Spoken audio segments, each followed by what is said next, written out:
أعوذ بالله من الشيطان الرجيم. بسم الله الرحمن الرحيم. الحمد لله نحمده ونستعينه ونستغفره ونعوذ بالله من شرور أنفسنا ومن سيئات أعمالنا. من يهده الله فلا مضل له ومن يضلله فلا هادي له. أشهد أن لا إله إلا الله وحده لا شريك له وأشهد أن محمدا عبده ورسوله لا نبي بعده. سبحانك لا علم لنا إلا ما علمتنا إنك أنت العليم الحكيم. اللهم فقهنا في الدين وعلمنا تأويل. أما بعد. السلام عليكم ورحمة الله وبركاته. Pertama-tamanya dan selama-lamanya kita rafakkan syukur kepada Allah Azza wa Jalla kerana memberikan kita kekuatan, diberikan kita nikmat iman Islam, serta ditambahkan bagi diri kita hidayah dan taufik dapat sama-sama kita berkumpul pada pagi yang barakah ini bagi kita meneruskan siri kuliah tafsir. Semoga Allah Subhanahu wa taala sentiasa melimpahkan bagi diri kita ilmu yang barakah. Semoga dengan ilmu itu dapat sama-sama kita mengamalkannya dan menjadikan kita semakin hampir kepada Allah Subhanahu wa taala. Seterusnya selawat dan salam ke atas baginda Nabi Muhammad sallallahu alaihi wasallam, keluarga baginda, para sahabat, para tabi'in, tabi'in dan seterusnya mengikuti Nabi sallallahu alaihi wasallam sehinggalah hari kiamat. Juga yang saya kasihi, saya muliakan para alim ulama, tuan-tuan guru, para ustaz, tuan imam, sahabat fadilah, pengungsi pada Masjid Ibn Abbas serta tuan kuasanya, seluruh muslimin dan muslimat, haji-haji, haji-hajah yang dirahmati Allah Subhanahu wa taala sekalian. InsyaAllah pada pagi ini kita akan sambung kembali tafsir dalam surah Al-Baqarah pada ayat yang ke-50. InsyaAllah. Jadi pada pagi ini insyaAllah kita akan hanya ambil satu ayat sahaja, ayat ke-50 untuk ditafsirkan bersama. Sebelum itu marilah sama-sama kita membacanya. Semoga Allah SWT memberikan barakah daripada bacaan tersebut. A'udzu billahi minasy syaithanir rajim.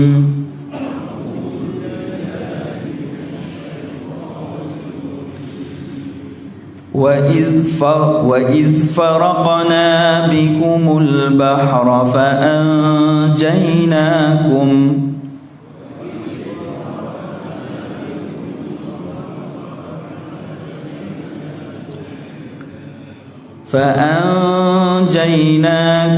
وَأَغْرَقْنَا آلَ فِرْعَوْنَ وَأَنْتُمْ تَنْظُرُونَ.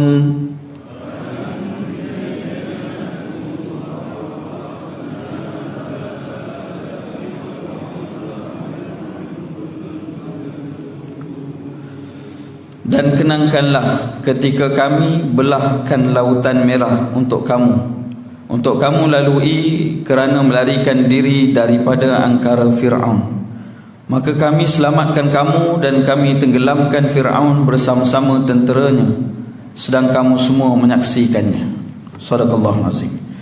Tuan-tuan dirahmati Allah Subhanahu wa taala, dalam ayat ini kita akan rungkai beberapa firman Allah Subhanahu wa taala yang cukup memberi kesan, iaitu kisah Nabi Musa alaihissalam bersama kaum Bani Israel yang diselamatkan Allah Subhanahu wa taala daripada kekejaman Fir'aun. Pada ayat sebelum ini yang telah dijelaskan oleh Ustaz Imran, bagaimana Allah Subhanahu wa taala menerangkan kepada kaum Bani Israel untuk mengenangkan kembali nikmat, iaitu mereka diselamatkan. Di kalangan mereka dibunuh anak-anak lelaki mereka, ditinggalkan anak perempuan sehingga menjadi nisa, wanita dewasa. Kerana daripada itu datangnya keturunan Bani Israel yang seterusnya. Dan pada ayat yang seterusnya, iaitu ayat ke-50 yang kita bacakan tadi, adalah sebuah ayat yang Allah Subhanahu wa taala juga ingin menjentik hati orang Bani Israel, juga kepada diri kita, tuan-tuan dirahmati Allah, tentang sebuah nikmat yang tidak pernah diberikan pada mana-mana umat yang lain, iaitu diselamatkan dengan cara yang cukup, disebutkan cukup mukjizat, yang mana diberikan kepada Nabi Musa alaihissalam. Maka pagi ini insya-Allah kita akan bicara tentang ini. Sebelum itu kita pergi kepada beberapa kalimah untuk kita mengambil bahasanya. Yang pertama, Allah Subhanahu wa taala berfirman, wa idz faraqna bikum. Faraqna bikum bermaksud memisahkan. Faraq maksudnya dipisahkan, ataupun dalam bahasa lautan ini dibelah lautan tersebut, dipisahkan dengan membentuk dua jurang, sehingga menyebabkan kaum Bani Israel mampu, dan Nabi Musa mampu lalu di tengah-tengahnya, dipisahkannya. Al-bahra iaitu lautan. Apakah lautan yang disebutkan sini adalah Laut Merah. Nanti kita akan pergi pada disebutkan tentang laut tersebut. Kemudian Allah SWT sebut fa'anjainakum, banyak kali Allah SWT sebut tentang Bani Israel, iaitu Allah telah menyelamatkan. Anjainakum maknanya disebutkan bahawa kum itu dhamir bagi mereka. Mereka itu siapa? Bani Israel. Wa aghraqna bermaksud kami telah tenggelamkan, ataupun kami telah menimpakan ke atas siapa? Ke atas ala Fir'aun. Jadi tuan-tuan dirahmati Allah, kita tengok dalam Quran ada juga sebuah surah yang namanya Ali Imran. Jadi al itu maksudnya dalam bahasa Arab ada beberapa maksud. Antaranya pertama keluarga yang pertama. Yang kedua, al ini juga adalah mereka yang rapat ataupun pengikut yang seakan-akan macam keluarga. Maksudnya apa? Dia nampak dah kekurangan kepada orang yang dia ikut, tapi tetap juga nak ikut. Jadi maksud apa? Sokongan dia tu menjadikan keluarga kepada Fir'aun ini. Jadi al Fir'aun ini juga dalam terjemahan ini dimaksudkan sebagai pengikut-pengikut ataupun bala tentera kepada Fir'aun. Jadi disebut yang akhir sekali wa antum tanzurun, dan kamu semua, dan kamu semua, antum tanzurun, kamu melihatnya. Jadi pada ketika itu tanzurun itu maksudnya kamu sedang melihatnya. Dan Allah Subhanahu Wa Taala menggunakan perkataan ini bermakna orang Arab ni, orang Israel ni sentiasa mengenangkan kembali peristiwa ni dan takkan hilang di dalam diri mereka dan di dalam sejarah, di dalam agama mereka. Takkan hilang peristiwa ni. Dan peristiwa ini juga merupakan peristiwa yang disebutkan di dalam kitab mereka. Jadi maknanya tidak menjadi satu yang pelik kepada orang Kristian dan juga orang Yahudi menyambut hari Ashura pada 10 Muharram. Mereka juga berpuasa pada hari tersebut. Kerana apa? Mengenangkan hari diselamatkan Bani Israel ataupun pengikut kepada Nabi Musa AS, iaitu orang-orang beriman ketika itu, yang disebutkan mereka menyambutnya atas sebab Allah Subhanahu Wa Taala memberikan kebebasan, keselamatan dan juga memberikan pengiktirafan iaitu Musa alaihissalam sebagai rasulnya. Tapi bagi orang Bani Israel, orang Yahudi dan Nasrani, mereka juga sambut 10 Muharram. Nanti kita pergi peristiwa ni yang juga disebutkan dalam sebuah hadis sahih rawahu Bukhari dan Muslim daripada Nabi Muhammad sallallahu alaihi wasallam. Maka tuan-tuan dirahmati Allah Subhanahu Wa Taala, kita akan buka sejarah ataupun peristiwa dalam sirah Nabi Musa alaihissalam ketika mana Nabi Musa dan kaum Bani Israel diselamatkan daripada Fir'aun. Makanya kita buka pada muka surat 940 dalam surah Asy-Syu'ara.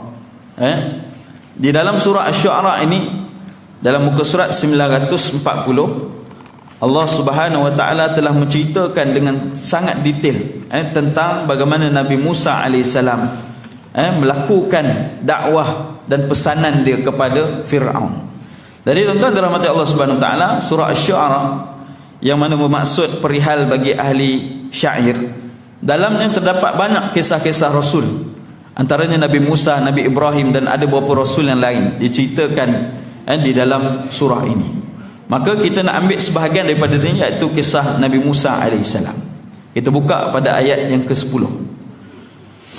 Pada ayat ke-10 surah Asy-Syu'ara, kita mulakan peristiwa sebelum terbelahnya lautan yang Allah Subhanahu Wa Taala sebut di dalam ayat surah Baqarah ayat 50 tadi, bagaimana Allah telah menyebabkan terbelahnya lautan, Laut Merah tersebut. Maka dimulakan dengan ayat ini, bagaimana Allah Subhanahu Wa Taala berfirman kepada Nabi Musa alaihissalam, wa idh nada rabbuka Musa ani'til qaumadh dhalimin. Dan ingatlah peristiwa tatkala Tuhanmu menyeru Nabi Musa alaihissalam, hendaklah engkau mendatangi kaum yang zalim. Maka Allah menyambungnya, qauma fir'aun ala yattaqun, yaitu kaum Fir'aun, tidakkah mereka mahu mengawal diri daripada kemurkaanku? Maka Allah Subhanahu wa taala telah pun menyebut kepada Nabi Musa untuk memulakan tindakan. Setelah mana ni, makna kisah Nabi Musa ni panjang tuan-tuan. Kalau nak baca memang banyak, di dalam Al-Quran pun cukup banyak.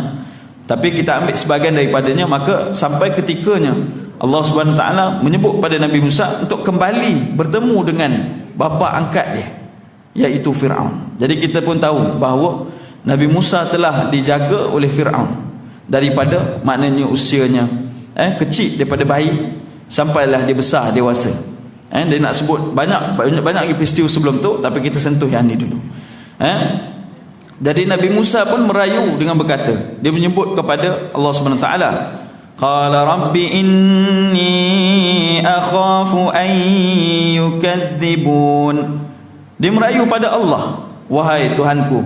Kita tahu bahawa Nabi Musa ni adalah gelarannya Kalimullah, iaitu yang mampu, yang diberikan kelebihan oleh Allah, mampu berbicara dengan Allah. Dia boleh bercakap dengan Allah SWT. Kelebihan Nabi Musa AS. Lepas tu disebut Kalimullah, yang berkata-kata dengan Allah SWT. Jadi disebut pada Allah, dia mengadu. Dia kata, ya Allah, sungguhnya aku takut bahawa mereka akan mendustakan aku. Maknanya apa? Nabi Musa pun ada perasaan, rasanya ketakutan sedikit ni. Kerana apa? Melihatkan kerajaan Fir'aun yang cukup dahsyat dan besar, tuan-tuan. Kerajaan Fir'aun yang cukup hebat, dengan dia punya tenteranya, dengan dia punya maknanya orang-orang yang menyembah dia sebagai Tuhan. Jadi Nabi Musa ni ada rasa gerun sikit sebagai seorang manusia. Makanya disebutkan Nabi Musa, wa yadhiqu sadri wa la yantaliqu lisani fa arsil ila Harun. Dia pun kata Nabi Musa, kerana apa? Kerana dan akan sempit pula dadaku. Maknanya Nabi Musa kata, nanti bila ada nanti aku nak sampaikan dakwah tu rasa sempit dada. Maksudnya apa? Rasa nervous macam tu. Jadi dia kata, dan pula nanti lidahku tak lancar. Ada sebahagian orang sebut kata Nabi Musa lidahnya perkataan tidak jelas. Walau bagaimanapun pendapat itu tidak jumhur. Kerana dalam ayat ini dan ayat seterusnya kita lihat Nabi Musa sendiri yang berbicara dan maknanya berdebat dengan Fir'aun. Nabi Musa alaihissalam berdebat dengan Fir'aun. Jadi nak sebut, dia minta Harun, teman Nabi Harun, iaitu antaranya adik dia. Disebutkan kenapa Nabi Harun ni boleh hidup, kan? Sedangkan kita lihat Fir'aun ni bunuh anak-anak laki. Jadi ada sebahagian ulama mufassirin menyebutkan bahawa Fir'aun ni dibunuh pada hari, maknanya disebutkan hari yang witir, hari yang ganjil. Jadi hari yang tak ganjil tu, pada tu kelahiran tahun yang tahun yang ganjil. Jadi tahun yang tak ganjil tu kelahiran Nabi Harun alaihissalam. Jadi dia tak dibunuh. Jadi disebutkan dia diselamatkan oleh Allah Subhanahu wa taala. Dan pada tahun yang dibunuh bayi-bayi itu adalah pada tahun kelahiran juga Nabi Musa alaihissalam. Nabi Musa alaihissalam di maknanya Allah SWT berikan ilham kepada ibu Nabi Musa untuk meletakkan Nabi Musa dalam tanur, dalam sebuah bekas sebut dalam Quran, dan dilepaskan pada sungai ni. Jadi yang itu disebutkan. Jadi pada bila mereka dah dewasa, mereka dipertemukan oleh Allah SWT semula, dan dua-duanya dilantik menjadi Rasul Allah Subhanahu wa taala kepada kaum Bani Israel. Maka dia minta, Nabi Musa merayu pada Allah supaya Nabi Harun datang teman dia.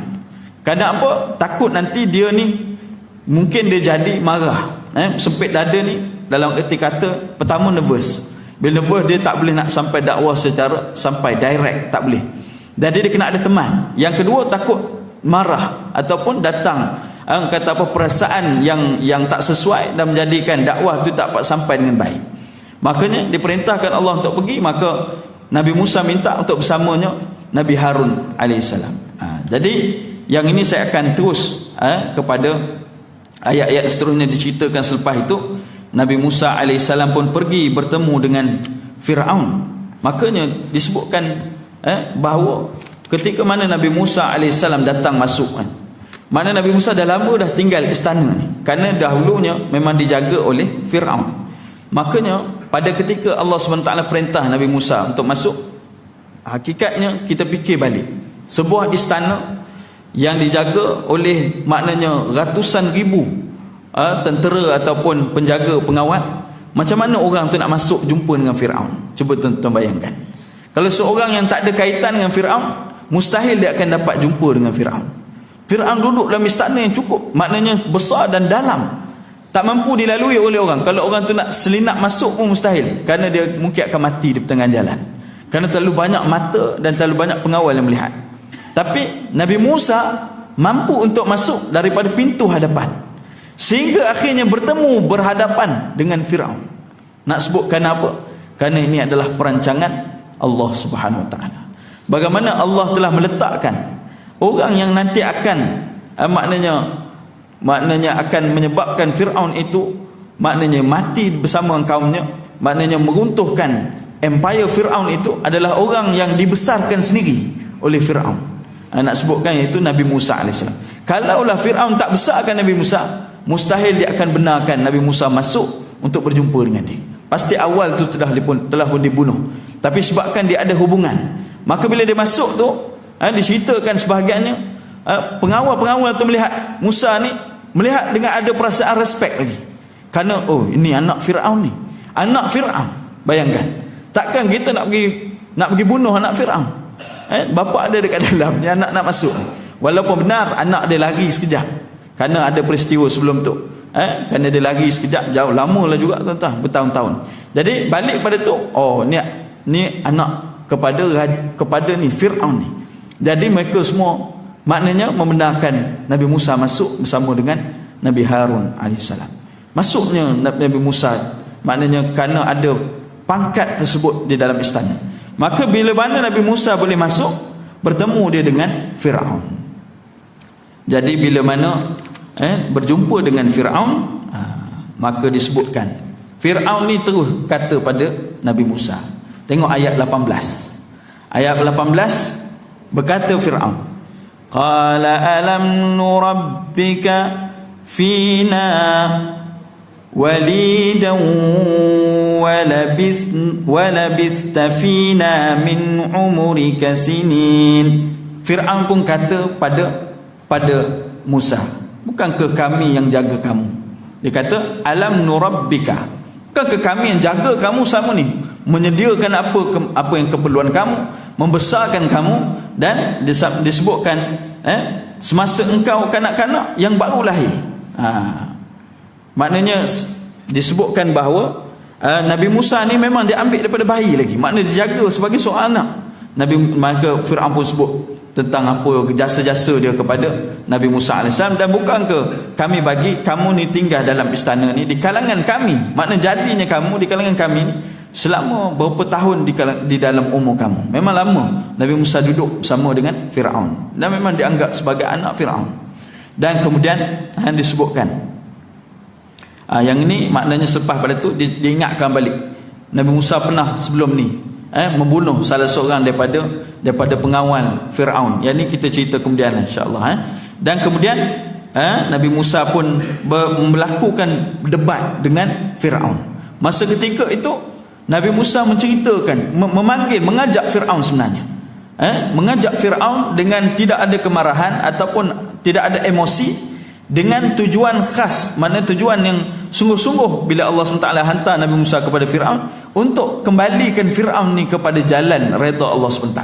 Maknanya Allah suruh Nabi Musa pergi itu atas sebab memberikan kepada Nabi Musa ini peluang untuk berdakwah kepada orang yang rapat dengan dia, iaitu Fir'aun, yang memang angkuh. Dan di dalam Quran pun menyebutkan Fir'aun ni antara manusia yang mengaku dia sebagai Tuhan.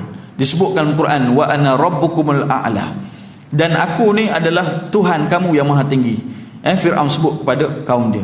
Dan ini antaranya bila mana Nabi Musa sampai padanya, maka dia pun berdebat dengan Fir'aun. Jadi maka disebutkan selepas pada tu, disebutkan pada ayat 22, maka Nabi Musa pun kata, وتلك نعمة تمنها علي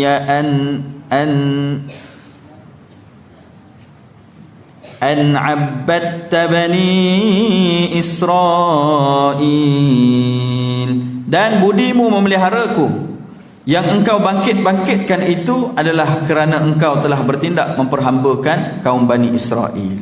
Jadi disebutkan bahawa Nabi Musa sebut balik pada Fir'aun, kamu ni memperhambakan kaum Bani Israel, dan kamu sebut balik budi kamu untuk aku kenang. Selama ni kau besarkan aku dan sebagainya, tidak menjadi makna satu perkara yang akan membataskan aku untuk memanggil kamu kepada jalan Allah Subhanahu Taala. Walaupun kamu ayah aku, ayah angkat, kira rapat sungguh, tapi maknanya dibesarkan dengan kalangan raja, makna di kalangan Fir'aun, untuk menjadi mungkin orang yang akan megang tahta selepas ni, tapi tidak membataskan daripada aku untuk menyebutkan kebenaran kepada kamu. Makna sebut macam ni tuan. Kalau kita pun di kalangan orang yang paling susah nak dakwah adalah ahli keluarga kita. Di kalangan ahli keluarga yang melakukan benda yang mungkin Allah SWT tak redha, jadi memang sukar.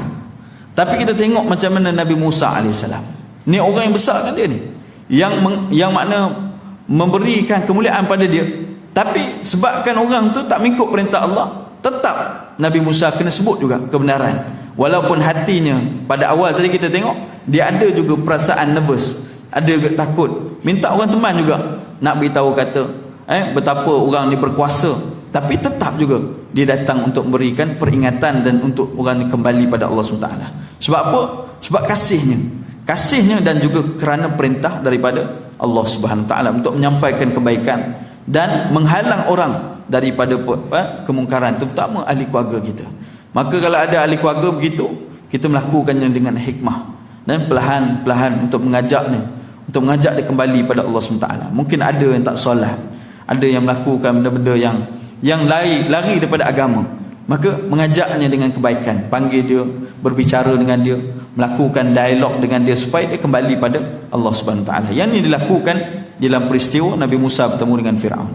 Makanya disebutkan pada selepas itu, Fir'aun bertanya kepada Nabi Musa AS.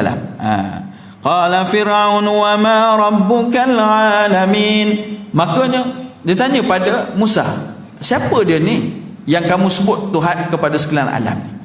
Maka Nabi Musa pun melakukan menyebutkan tentang bukti-bukti supaya Fir'aun kembali terfikir tentang betapa kerdilnya dia sebagai makhluk dan Allah itu yang maha agung. Maka disebutkan oleh Nabi Musa, qala rabbus samawati wal ard wa ma bainahuma in kuntum muqinin. Nabi Musa sebut dialah yang memiliki mentadbir langit dan bumi serta segala yang ada di antara keduanya. Kalaulah kamu mahu mendapat keyakinan dengan berdalil, maka inilah jalannya. Maknanya apa? In kuntum muqinin, sesungguhnya kamu menjadi orang yang yakin. Makna Nabi Musa kata, kamu tengok langit, kamu tengok bumi, adakah kamu mampu perintah semua ni? Tidak. Kamu hanya mampu perintah di tempat dan di makna di bawah takhta kamu saja. Sedang Allah memerintahkan segala apa yang di langit dan di bumi dan segala yang berada di antaranya. Semua kamu yakin dengan maknanya kekuasaan Allah Subhanahu Taala. Kemudian Fir'aun memperolok-olokkan Nabi Musa, memalu-malukan Nabi Musa dengan sebut, maknanya ramai kat situ, ada pembesar-pembesar, ada keluarga yang lain. Dia kata pada keluarga ni, mana dia kata, qala liman haulahu ala tastami'un. Fir'aun pun berkata pada orang sekelilingnya, tidakkah kamu dengar apa dikata olehnya? Maknanya saja nak persendakan Nabi Musa alaihissalam. Kamu tengok aku ni penuh dengan kekuatan, kekuasaan. Nabi Musa ni pergi cakap ada Tuhan lain selain aku. Tak, kamu dengar apa dia cakap ni? Maknanya saya nak persendakan Nabi Musa alaihissalam. Jadi Nabi Musa pun menyambung lagi, tanpa sedikit pun gentar, terus disambung. Dia kata apa? Qala rabbukum wa rabbu abaikumul awwalin. Nabi Musa menegaskan lagi, dia adalah Tuhan. Allah ini adalah Tuhan yang memiliki dan memelihara kamu, dan Tuhan datuk nenek kamu yang telah dulu. Maknanya apa? Kamu daripada golongan Fir'aun, golongan raja kepada Mesir. Siapa Allah ni? Allah ni lah yang memiliki, yang milik kamu ni, yang juga memelihara kamu. Kalau Allah tak pelihara kamu, kamu akan berada di kalangan orang yang hina, di kalangan orang yang maksudnya mendapat keburukan dan sebagainya. Dan Allah jugalah yang telah menjaga dan memelihara datuk dan nenek kamu, keturunan kamu dulu. Keturunan diberikan, maknanya diberikan kuasa dan sebagainya. Maka Nabi Musa ingat kembali kepada Fir'aun. Maka Fir'aun pun kata, dia kata pula pada orang-orang lain, dia kata, nak bersenda lagi Nabi Musa, dia kata, Qala inna rasulakumul ladzi ursila ilaikum lamajnun. Dia kata, kamu tengok ni, ini ke rasul kamu? Tengok, dia ni orang gila, dia kata. Dia kata Nabi Musa ni orang gila. Maknanya berlaku perdebatan, nampak sangat seorang yang bijak dan seorang yang bodoh berbicara. Tuan-tuan nampak tak kat sini? Bagaimana Nabi Musa, Allah SWT kisahkan bijak berbicara tanpa ada maknanya seleweng, tanpa ada memburukkan kepada pihak lawan. Ini disebutkan perdebatan dan dialog yang patut orang mukmin ada dalam jiwa. Yang mana bila kita dialog, tidak memburukkan orang itu, tetapi berdialog supaya orang itu kembali pada jalan yang benar. Itu dialog orang mukmin sebenarnya. Yang dialog yang Fir'aun, cuba tuan-tuan tengok, diburukkan dan dikata gila dan sebagainya, kerana tak ada modal nak lawan, nak sebut kata macam tu. Dan orang mukmin perlu tahu, bila mana kita berbicara dengan orang yang jahil, sepatut menjadi kita seperti mana Nabi Musa AS. Kita menyebutkan kebenaran demi kebenaran untuk diterfikir dan kembali pada Allah SWT, tanpa ada emosi, tanpa ada rasa kemarahan, tetapi menyebut dengan rasa kasih sayang supaya dia kembali kepada Allah SWT. Ini antara manfaat yang hebat kita boleh ambil dari sini. Yang seterusnya saya sambunglah, kita tengok yang seterusnya, saya skip lah tuan-tuan kerana masa pun agak singkat. Jadi bila mana disebutkan berlaku dialog demi dialog, dan akhirnya Nabi Musa ni, Fir'aun ni sebut pada Nabi Musa, kamu ni, jika kamu menyembah Tuhan yang lain daripada aku, kerana Fir'aun tak ada modal, akhir dia kata, kalau kamu nak sembah Tuhan selain pada aku, kerana aku Tuhan, makanya selalu kalau orang buat macam tu, aku akan penjarakan dia. Aku akan penjara, kurung dia. Kemudian Nabi Musa pun kata, Nabi Musa pun sebut pada Fir'aun pada ayat ke-30, Qala awalau ji'tuka bi syai'im mubin. Maka Nabi Musa kata, adakah engkau akan menjarakan aku juga, walaupun aku membawa kepada kamu bukti yang jelas? Maknanya aku bawa bukti jelas ni, kamu nak penjara aku juga? Kemudian Nabi Fir'aun pun kata, Qala fa'ti bihi in kunta minas sadiqin. Kalau kamu betul benar, maka bawa bukti yang kamu ni memang seorang rasul. Jadi dia nak tengok juga apa yang Nabi Musa ada sebagai seorang rasul. Lepas itulah baru Nabi Musa ini mencampakkan tongkat dia. Ini kali pertama. Disebutkan fa'alqa 'asahu fa idza hiya thu'banun mubin. Bila Nabi Musa baling tongkat di depan Fir'aun, terus tongkat tu berubah menjadi ular. Kemudian disebutkan lagi, ini antara mukjizat Nabi Musa alaihissalam. Wa naza'a yadahu fa idza hiya baydha'u lin-nazirin. Disebutkan dan ia mengeluarkan tangannya. Nabi Musa keluarkan tangan Nabi Musa. Kemudian tiba-tiba tangan dia menjadi putih bersinar. Jadi dan mereka semua tengok Nabi Musa nampak keadaan macam tu. Tapi Fir'aun kata apa? Kamu tengok ni. Kamu tengok Musa ni. Tengok dia buat apa? Dia buat sihir. Dia kata pada ayat seterusnya, ayat 34. Qala lil mala'i hawlahu inna hadha lasahirun alim. Kamu tengok Musa ni, dia buat sihir pula. Sungguhnya dia orang sihir. Nampak dia memang terror sihir. Jadi bukan nak membenarkan Nabi Musa sebagai rasul, tapi nak ataupun Allah sebagai pemberi kelebihan rasul sebut mukjizat itu. Tapi terus dituduh Nabi Musa menjadi ahli sihir yang hebat, dia kata. Dan kemudian berlakulah, maknanya selepas pada itu maknanya disebutkan kepada Fir'aun ini, disyorkan supaya mengumpulkan ahli-ahli sihir. Ni orang nak sebut, Musa ni tak boleh dikalahkan. Maknanya kalau macam ni je, kita nak kalahkan dia, kita kena panggil orang-orang terror ni, ahli sihir, untuk lawan dia balik. Jadi mereka pun bersepakat. Kemudian disuruh untuk Fir'aun beri masa pada Musa, tunggu kejap, biar dia ni, maknanya kita padamkan sihir dia dengan panggil ahli sihir lain. Sebab itulah datang pada selepas itu ahli-ahli sihir. Jadi yang ni saya skip kerana masa agak singkat. Maka datang ahli-ahli sihir ini, kemudian dikata ahli sihir ini tanya pada Fir'aun, kalau kami menang dapat upah ke? Jadi Fir'aun pun kata, ya, kamu dapat upah, dapat duit katanya. Jadi dia pun semangat nak lawan Musa. Bila mana sampai depan Nabi Musa dalam istana Fir'aun, ahli sihir ni pula dia kata, bila dia pegang tongkat masing-masing, dan Nabi Musa kata, kamu semua baling tongkat kamu dulu. Maka mereka pun semua campak tongkat mereka. Maka tongkat tu semua menjadi ular. Kemudian Nabi Musa AS pun disebut pada ayat ke-45, fa'alqa Musa asahu fa'idha hiya talqafu ma ya'fikun. Dan bila mana Nabi Musa mencampakkan tongkat dia, maka jadilah tongkat tersebut maknanya menelan. Disebutkan dalam hadis, maknanya sebelum ni Nabi Musa baling jadi ular, maka jadi ular juga, tapi lebih besar dan menelan semua ular-ular yang lain. Semua sihir-sihir lain ditelan begitu saja. Sehingga akhirnya disebutkan terus ahli sihir yang tadi, yang ramai tadi, yang nak melawan Nabi Musa, mereka pun suruh disebutkan pada ayat 46, fa'ulqiyas saharatu sajidin. Maka kemenangan Nabi Musa menjadikan ahli-ahli sihir itu semua terus rebah dirinya sujud pada Allah SWT. Terus sujud. Maknanya apa? Berasa kagum sangat bahawa benarlah Allah SWT sebagai Tuhan kami, kamu sebagai Rasul. Terus dapat hidayah tuan-tuan. Ahli sihir tadi nak lawan Nabi Musa, kemudian dapat hidayah terus. Dan kemudian terus dia kata, qalu amanna bi rabbil alamin rabbi Musa wa Harun. Terus mereka semua sebut, kami beriman pada Allah SWT pencipta alam ni, iaitu Tuhan Musa dan Harun. Nampak? Terus beriman pada Allah SWT. Tapi apa jadi pada mereka? Mereka terus dikerahkan oleh pengawal, ditangkap mereka semua ni.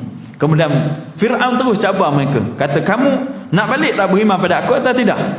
Maka mereka kata pada ayat ke-50, qalu la dhair inna ila rabbina munqalibun.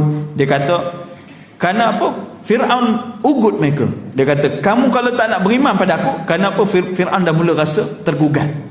Kerana ni ahli sihir yang menyebabkan dia ni dipanggil Tuhan.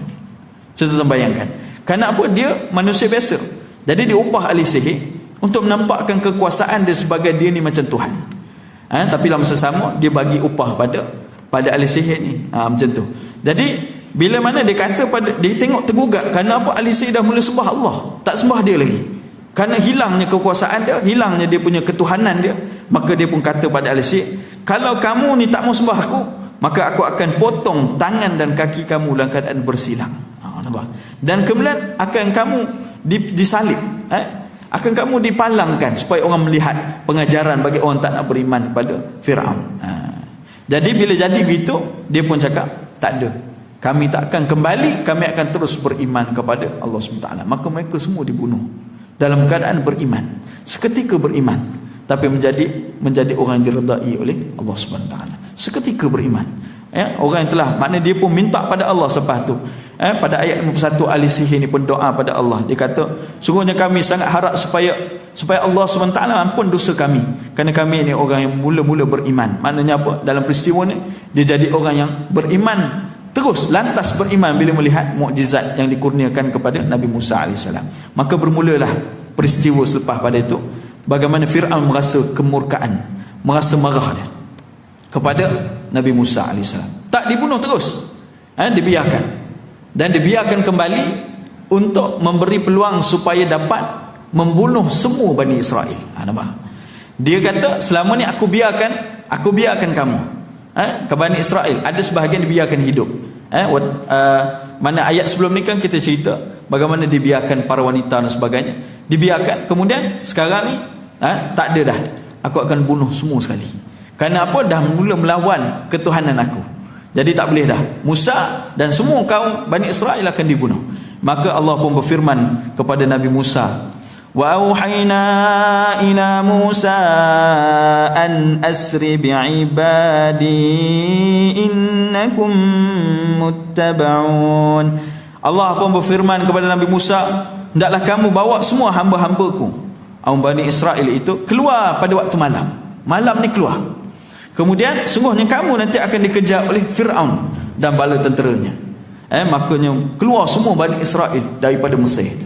Keluar, kemudian sampailah, maknanya berjalan mereka dalam pada ketika itu sampai pertengahan perjalanan mereka telah pun maknanya dikejar oleh kaum Fir'aun, Fir'aun dan juga ahli tenteranya.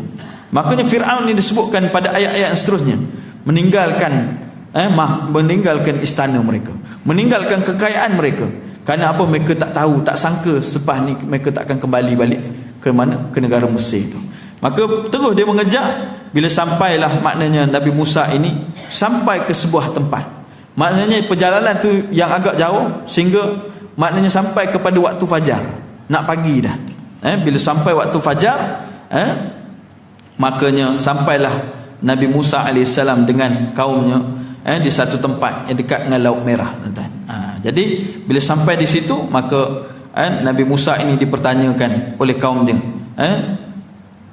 Nabi Musa pun, maknanya kaum Fir'aun pun, kaum Bani Israel pun kata, qala ashabu Musa inna lamudrakun. Kata pada Nabi Musa, wahai Musa, ada ayat yang ayat ke-61, wahai Musa, pani habislah kita semua kena tangkap, habislah kita kena tawan. Maka Nabi Musa pun kata tidak. Nabi Musa kata ayat 62, qala kalla inna ma'iya rabbi sayahdin. Nabi Musa pun kata tidak sama sekali. Jangan kamu fikir akan berlakunya yang demikian. Sungguhnya aku sentiasa disertai oleh Tuhanku, iaitu Allah Subhanahu Wa Taala. Ia akan menunjukkan jalan kepadaku. Maknanya apa? Sampai penghujung lah, tak boleh nak lari. Lepas tu ada Laut Merah, tak boleh nak rentas lagi. Kerana mereka, dalam sebutkan riwayat, diberi arahan untuk pergi ke kota Kanaan. Kanaan ni dekat dengan Jerusalem, dekat dengan Palestin. Jadi mereka disuruh untuk merentasi tempat tersebut, tapi tak boleh nak lalu sebab ada lautan. Macam mana nak lalu? Maka dia kata mereka ni, mesti kita kena tawan. Nabi Musa kata tidak, aku yakin pada Allah Subhanahu Wa Taala. Maka terus Allah Subhanahu Wa Taala berfirman, disebutkan, diwahyukan kepada Nabi Musa, فَأَوْحَيْنَا إِلَى مُوسَىٰ أَنِ اضْرِبْ بِعَصَاكَ الْبَحْرِ. Maknanya dia kata, Allah SWT firman, wahai Musa, kamu pukul laut itu dengan tongkat kamu. Maka Nabi Musa pun pukul, فَانْفَلَقَ فَكَانَ كُلُّ فِرْقٍ كَالطَّوْدِ الْعَظِيمِ. Disebutkan bahawa bila mana Nabi Musa pukul tongkatnya ke lautan, terbelah lautan tersebut, terbelah, dan disebutkan menjadi beberapa bahagian. Sayyidina Ibn Abbas radhiyallahu anhu menyebutkan, menafsirkan ayat ini, menyatakan bahawa bila mana dipukul tongkat Nabi Musa kepada Laut Merah, itu terbelah lautan kepada 12 laluan. Dan disebutkan oleh Imam As-Sa'di dalam tafsirnya, menyebutkan bahawa setiap belahan tersebut bagaikan ada tembok, dan orang daripada bahagian ini dan bahagian sebelahnya dapat melihat antara satu sama lain. Tuan-tuan boleh bayang tak? Ada belahan di tengah itu, boleh nampak orang sebelah yang lalu antara jalan-jalan tersebut. 12 maknanya bahagian yang terpecah.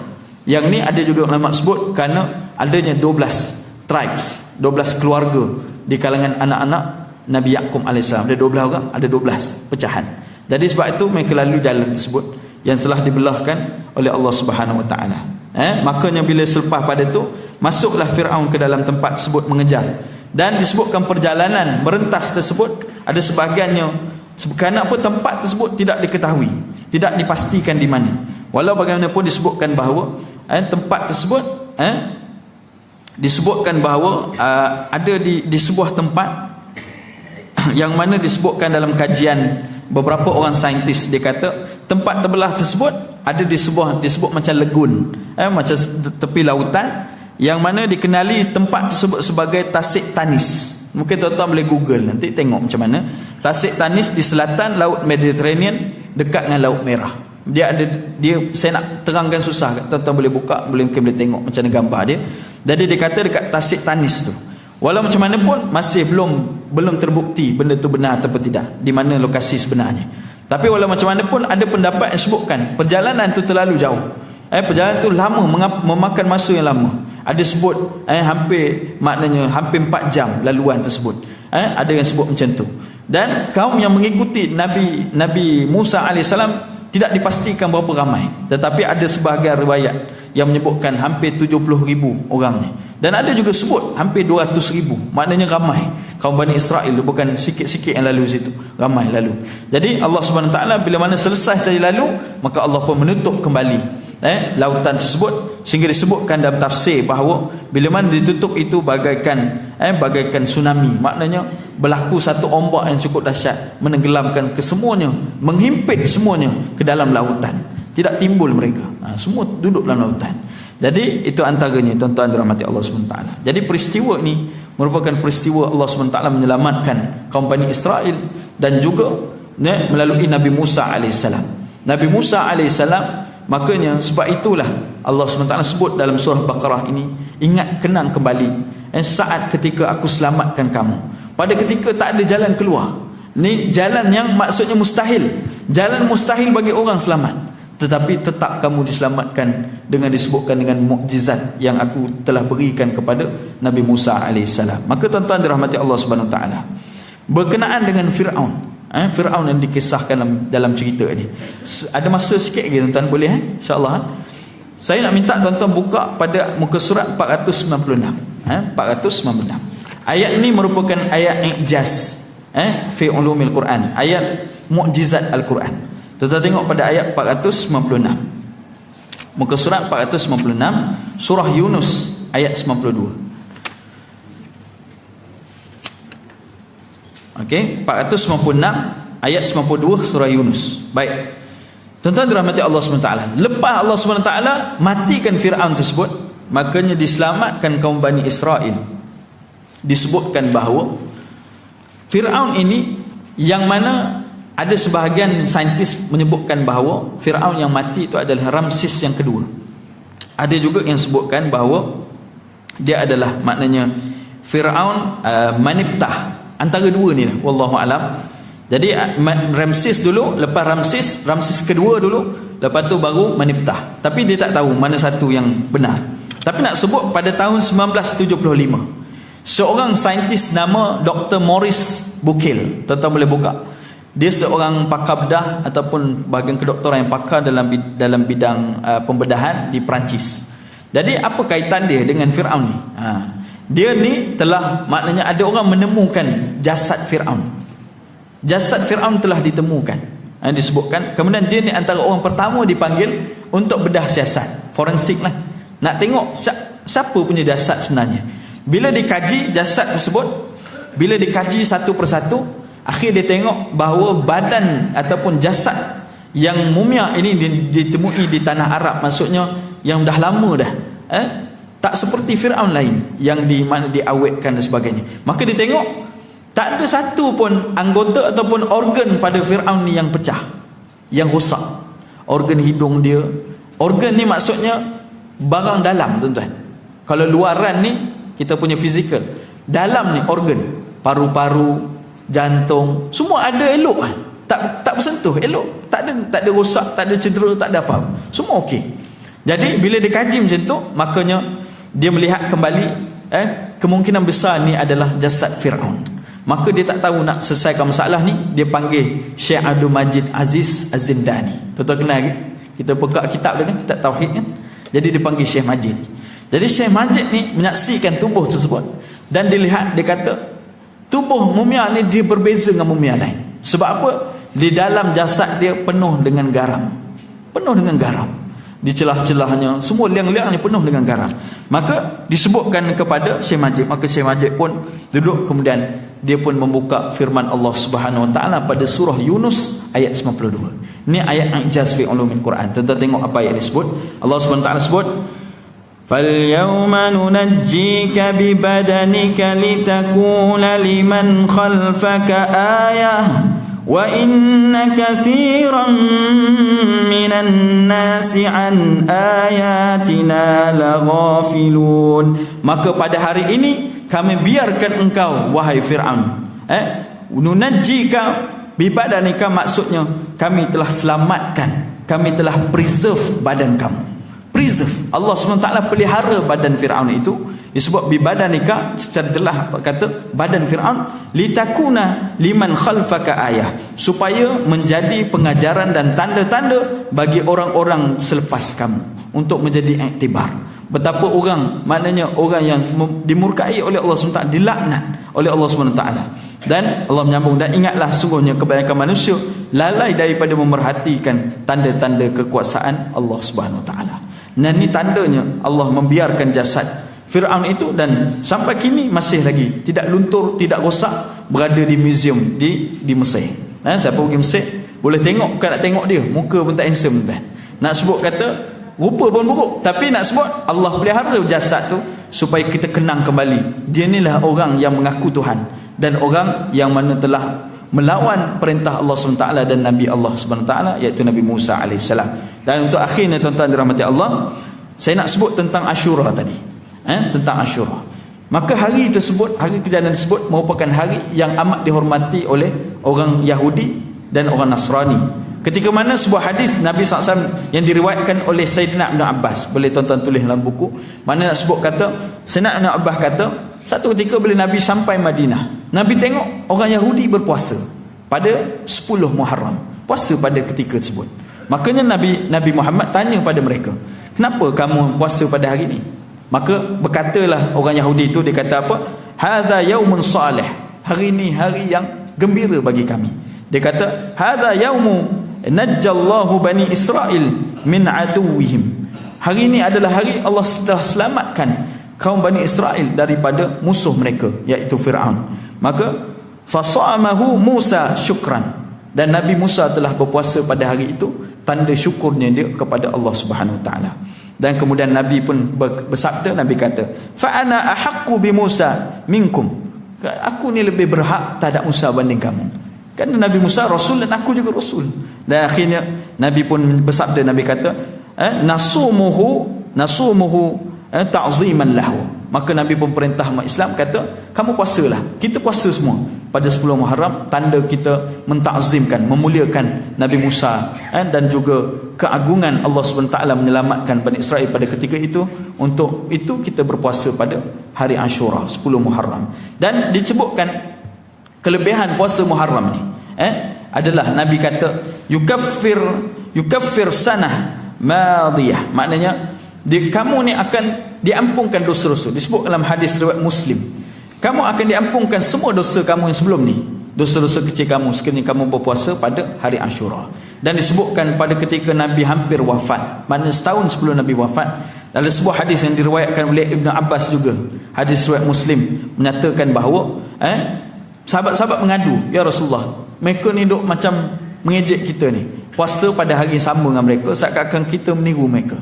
Maka Nabi pun kata, fa idza kana al-'amu muqbil, kalaulah nanti tahun depan ada, insya-Allah, kata Nabi SAW, samna yaumut tasi', kalau ada tahun depan, insya-Allah kita puasa hari 9. Sebab tu 9 dan 10 Muharram sunnah berpuasa, hari Ashura. Tu membezakan kita dengan orang Yahudi. Makanya disebut sahabat belum sampai tahun tersebut, Nabi tak sempat puasa 9, Nabi telah pun wafat bertemu dengan Allah Subhanahu Wa Taala. Maka tu antara yang disebutkan dalam hadis yang sahih untuk kita sama-sama mengambil iktibar dan kebaikan. Dan semoga Allah SWT memberkati segala apa yang kita telah bincangkan, jauh diri kita daripada menjadi seperti mana Bani Israel yang tidak mengenang akan kelebihan dan nikmat diberikan Allah kepada mereka. Dan semoga kita berpegang teguh pada Al-Quran Karim, menjadi kita di kalangan orang yang bertakwa dan beriman pada Allah SWT. Dan yakinlah bahawa mukjizat Al-Quran bukan sekadar untuk bacaan, tetapi juga untuk diresapkan dalam jiwa dan kehidupan kita.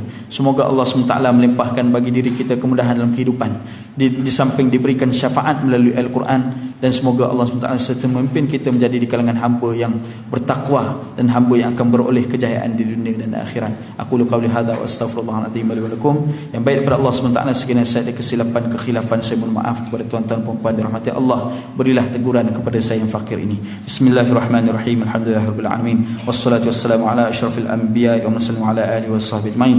Allahumma inna na'udzubika min ilmin la yanfa' wa min qalbin la yakhsha' wa min nafsin la tashba' wa min da'atin la yustajabu laha. Allahumma faqihna fid din wa 'allimna ta'wil. Ya Allah ya Tuhan kami, jauhkanlah kami daripada ilmu yang tidak bermanfaat, jauhkanlah kami daripada hati yang tidak khusyuk, jauhkanlah kami daripada nafsu yang tidak mampu kami bendung, jauhkanlah kami daripada doa yang tidak mustajab ya Allah. Ya Allah, Tuhan kami, berikanlah kemudahan bagi kami menjadi orang yang faham agama ya Allah. Berikanlah kami kemudahan untuk memahami ayat-ayat dan firman-Mu daripada Al-Quran Karim ya Allah. Berilah kami kemudahan untuk beramal dengannya ya Allah. Ya Allah, selamatkanlah saudara-saudara kami di Palestin ya Allah. Ya Allah, ya Tuhan kami, berikanlah kemenangan kepada umat Islam ya Allah. Berikanlah kami kekuatan untuk memelihara akidah dan keimanan kami. Semoga kami beroleh kejayaan di dunia dan di akhirat. Wassallallahu ala sayyidina Muhammad wa ala alihi wasallam. Walhamdulillahirabbil alamin. Wassalamualaikum warahmatullahi wabarakatuh.